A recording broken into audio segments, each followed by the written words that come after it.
Bom, eu vou tentar esse modelo diferente, né, de explicar a questão já resolvida, só mostrando passo a passo.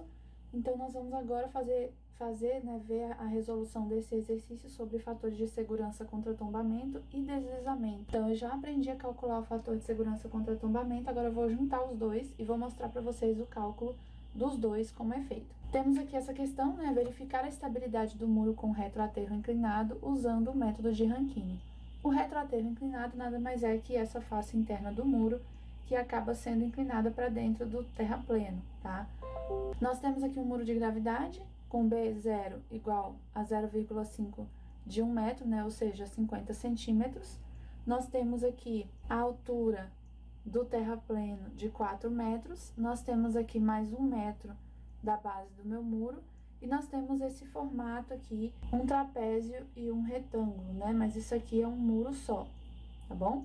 Nós podemos ver aqui que a base do muro, ela tem uma altura de 1,5 metro e que a parte inclinada, ela ocupa o restante da altura total do muro. Qual que é a altura total do muro? 5 metros, tá? A altura total 5 metros, 1,5 metro só esse retângulo aqui da base, e o restante vai ter 3,5 metros de altura, tá bom? Nós começamos com o básico, todo mundo já sabe, nós temos aqui os dados, né? O ângulo de atrito interno do solo é igual a 30 graus, solo não coesivo, peso específico do solo 17 kN por metro cúbico, peso específico do material do muro 25 kN por metro cúbico, e eu utilizei como coeficiente de atrito aqui para o cálculo de fator de segurança contra o deslizamento o valor de 0,6. Começamos calculando os empuxos. Antes de tudo, eu preciso dizer para vocês o seguinte: como nós temos lá o empuxo ativo que faz com que o muro se afaste, né, do terrapleno, ou seja, perdendo pressão, o empuxo passivo ele vai se dar aqui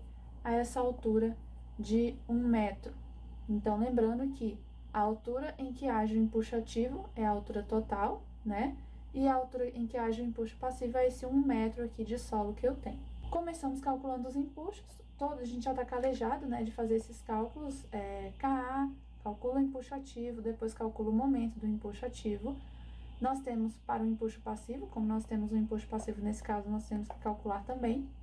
Então, nós fazemos lá o cálculo do coeficiente pela fórmula, o cálculo do empuxo pela fórmula, depois multiplicamos por 1/3 da altura, né, solo reto, que significa dizer que a minha resultante do empuxo ativo vai estar 1/3 da altura, 1/3 de 5 metros, tá bom, gente? 1/3 de 5 metros. Então, eu tenho esse valor de 1,67 e para o empuxo passivo, o mesmo procedimento, na hora de calcular o momento, eu utilizo a altura de 1 metro, 1/3 de 1 metro, 0,33. E aí eu vou ter o meu momento do empuxo passivo. Ok. Finalizada essa parte, eu passo para os meus momentos resistentes, tá? Que estão em função do solo e em função do muro. Em função do solo, eu tenho apenas o muro de arrimo, ou perdão, em função do muro eu tenho aqui esse formato, e em função do solo eu tenho essa parcela aqui. Eu cheguei a mencionar algumas vezes, e nós fizemos exercícios sobre muro de flexão dessa forma, que quando eu tenho uma parte do muro injetada para dentro do meu terrapleno, causando esse espaço de solo aqui, esse espaço de solo, essa porção, vai me ajudar a resistir ao empuxo ativo. Então, o empuxo ativo, ele vai se dar bem aqui, ó, nessa linha, não mais de forma inclinada, ele vai se dar aqui nessa linha. E esse solo vai ajudar a resistir. Então, para começar, eu vou dividir o meu muro em formas que eu conheço, né? E vou dividir e vou utilizar também essa forma aqui do meu solo. O que eu vou fazer nesse caso, né? Cada um decide como quer dividir. Eu já dividi aqui em um retângulo, que eu vou chamar de área 1, em um triângulo, que eu vou chamar de área 2, e outro retângulo aqui embaixo, que eu vou chamar de área 3, e aí eu tenho a parte do solo, que eu vou chamar de área 4. Então, peso 1, peso 2, peso 3 e peso 4. E essa estrutura aqui, mais o solo, ajudam, esse conjunto resistem ao empuxo ativo. Então, eu vou lá e calculo os meus pesos, né? Peso em função de 1, a altura. Lembram que eu falei logo no início que desses 4 metros aqui, a parte inclinada tem a altura de 3,5, né? Porque eu estou separando esse retângulo aqui, ó, do restante para eu calcular a sua área. Então, esse retângulo 1 que eu estou calculando agora, ele vai ter uma altura, né, de 3,5. Visto que nós temos 1 metro aqui, 1,5 metro a altura desse retângulo, então esse pedacinho aqui é meio metro. Tenho esse 3,5. Então, a altura vai ser 3,5 vezes 0,5. Meu B0 aqui, vocês podem observar, né? 0,5. A área desse retângulo vai ficar 3,5 vezes 0,5 vezes o peso específico do material do muro, que é 25. E aí eu tenho o peso de 43,75 kN para cada metro. Aí eu vou pelo meu centro, né, de peso, de gravidade da minha forma, e aí eu calculo o momento em função dessa forma 1. Como nós já sabemos, peças, formas simétricas têm um centro de gravidade exatamente na metade da sua base. Então, o que eu vou fazer? 0,5 dividido por 2, aí eu cheguei nesse valor de 0,25, vai ser meu braço em função desse peso desse retângulo, tá? Lembrando que nós vamos sempre utilizar o valor, né, a distância, em função da extremidade do muro. O que acontece é que essa parte está justo na extremidade, então por isso que eu vou pegar somente a metade dela sem somar nenhum outro valor, tá? Continuando, nós chegamos ao momento de 10,9 kN por metro, e aí nós passamos para a parte 2, que é o triângulo que nós temos lá acima. Área do triângulo, base vezes a altura sobre 2. Aqui, na questão, já veio a base desse meu triângulo. Aqui eu tenho 1,7 no total e aqui eu tenho 1,2. Base do triângulo 1,2. A altura coincide com a altura do meu retângulo que eu já calculei, então vai ser 3,5 de novo, dividido por 2. E aí eu vou ter o valor aqui, né, multiplicado por 25, vai dar 52,5 kN por metro. O braço vai ser 1/3 da base vezes, perdão, 1/3 da base, mais ainda toda a espessura do meu retângulo que tá ali antes, né? Vai ter que somar toda a espessura desse retângulo, porque nós estamos falando do braço em função dessa extremidade. Então, nós temos um triângulo, o seu centro de gravidade ele vai sempre ficar mais próximo da lateral, né? Aqui, no caso. Como nós temos essa lateral aqui da altura, então o centro de gravidade ele vai se aproximar mais do lado esquerdo. A inclinação voltada para a direita, então a sua concentração vai vir mais para a esquerda aqui, que é onde eu tenho essa lateral, maior parte do peso dessa forma. Então, em vez de usar os 2/3, eu vou usar o que sobra, que é 1/3, né? 1/3 dessa base, mais os 50 centímetros do retângulo, porque eu estou fazendo o cálculo em função da extremidade do muro. Então, eu tenho 1,2 dividido por 3, né? 1/3 da base do meu triângulo, vezes, mais ainda a espessura ou a base do meu retângulo, para que eu chegue no braço de 0,9 ou 90 centímetros, e multiplicando eu chego ao valor de 47,25 kN por metro.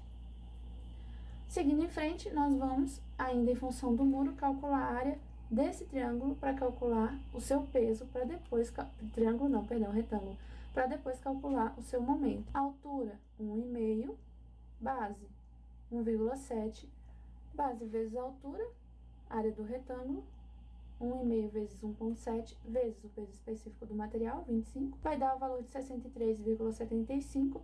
O braço, né, figura simétrica, peso concentrado exatamente na metade da sua base. Então, 1,7 dividido por 2, 0,85. Multiplicando um valor pelo outro, eu chego no momento de 54,19 kN por metro. Ok, terminamos o muro, porém, eu falei para vocês que nós temos aqui uma parcela de solo que está contribuindo com essa resistência. Então, eu também vou pegar o peso desse solo, também vou pegar o braço dessa forma e também vou pegar o momento dele. Lembrando que o triângulo de dentro do muro e o triângulo formado pelo solo juntos formam um retângulo, né? Com base 1,2. Então, a base do triângulo aqui dentro do muro é 1,2. Significa que essa medida aqui também da base do meu triângulo formado pelo solo, que está de cabeça para baixo, né? Dependendo do referencial, também vai ser 1,2, ok? Então, base 1,2, altura, mesma altura também, 3,5. Ele apenas está virado, é o mesmo triângulo, só que virado e de um material diferente.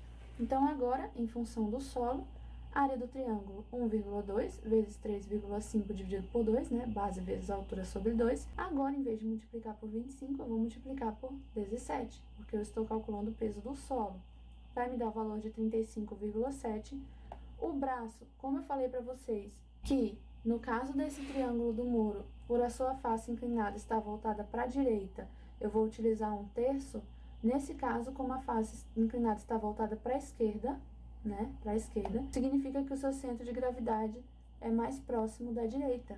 Então, o braço que eu vou utilizar em função desse lado esquerdo vai ser 2/3 e não 1/3 como eu utilizei no outro. Afinal, seu peso está concentrado agora mais para a direita e não mais para a esquerda, ok? Então, 2/3 de 1,2, que é a base desse triângulo, mais o B0, né? Então, se eu estou calculando aqui, em função da extremidade, eu tenho 2/3, que é essa distância aqui, e mais ainda esse 0,5. E aí, eu tenho o valor de 1,53 metros, chegando ao momento de 54,74 kNm por metro. Agora, eu vou separar. Vou separar momentos solicitantes dos resistentes e vou separar momentos de esforços. O que acontece? Quando eu calculo o fator de segurança contra tombamento, eu utilizo momentos. Quando eu calculo o fator de segurança contra deslizamento, eu utilizo esforços. Então, aqui, nos momentos solicitantes, eu tenho o momento do empuxo ativo, que eu vou usar no fator de segurança contra tombamento, e o empuxo ativo, que eu vou utilizar no fator de segurança contra deslizamento. Lá nas resistências, eu tenho o empuxo passivo de projeto, tá? Ah, tá, lembrando, eu não falei no início, como lá no slide vocês viram na aula antes de ver esse exercício, né? O empuxo passivo, ele é calculado e em seguida eu tenho que minorar ele por um coeficiente 3, tá? Então, eu pego o valor de empuxo ativo, passivo que eu calculei, divido por 3 e aí eu tenho o valor do empuxo passivo de projeto, beleza? Então, o empuxo passivo de projeto é o empuxo passivo dividido por 3. E é esse valor que eu vou utilizar no fator de segurança contra deslizamento. O empuxo passivo de projeto, que é 8,5. Nós temos o momento do empuxo passivo, também, né, desse de projeto, que é 2,83, que vou utilizar no fator de segurança contra tombamento. Nós temos o somatório das forças do peso do muro, que eu chamo de N, somatório de pesos, que vai me dar, do muro mais o solo, tá, gente? Que vai me dar 195,7, vocês podem ir somando lá depois. Todos esses pesos aqui, ó, para garantir, né, para confirmar, esses 3 pesos aqui e mais o quarto do solo, esses 4 pesos aqui, eles são o N que eu tô falando aqui embaixo, tá? Então, somei tudo, cheguei ao valor de 195,7. Esforço, né, vou usar no fator de segurança contra deslizamento. E aí, o somatório dos momentos em função do muro, aí aqui sim, eu somei apenas os momentos em função do muro, aqui, ó, momento 1, momento 2 e momento 3, tá? Aqui, somatório em função do muro. E aí, separado aqui, o momento em função do solo, também para usar no fator de segurança contra tombamento. Então, separados todos os valores, agora eu vou colocar dentro das frações que eu tenho que colocar para achar os fatores. Fator de segurança contra tombamento, eu vou pegar o momento do muro, mais o momento do solo, o momento do muro é aquele somatório que eu fiz, tá? Mais o momento do empuxo passivo, que vai entrar como resistente, dividido pelo momento do empuxo ativo. Simples. Todos aqueles valores que nós já encontramos e somamos, somar aqui os resistentes, o valor do momento do empuxo ativo, que é solicitante embaixo, cheguei aqui ao valor de 1,44, não atendeu ao mínimo de 1,5, então ele não passou no fator de segurança contra o tombamento, ele iria tombar, seria um muro que não iria resistir, né, ao tombamento. E aí eu venho para o fator de segurança contra deslizamento, que eu vou utilizar uma fórmula diferente, né? É o mesmo princípio, porém, os valores serão diferentes. Eu vou utilizar agora esforços e todo o valor de esforço do muro, todo o valor de peso do muro mais o solo, eu vou multiplicar por esse coeficiente de atrito. E aí, eu vou chegar a um valor S que eu vou utilizar. Então, eu não vou jogar direto o somatório igual eu fiz com os momentos, tá? Eu vou somar todos os esforços e aí eu vou multiplicar pelo coeficiente de atrito. E aí, esse valor é que eu vou colocar lá na minha equação do fator de segurança contra deslizamento. Vou somar ao empuxo passivo de projeto, não estamos usando o momento, reparem que não estamos usando o momento aqui, tá? E vou dividir essa soma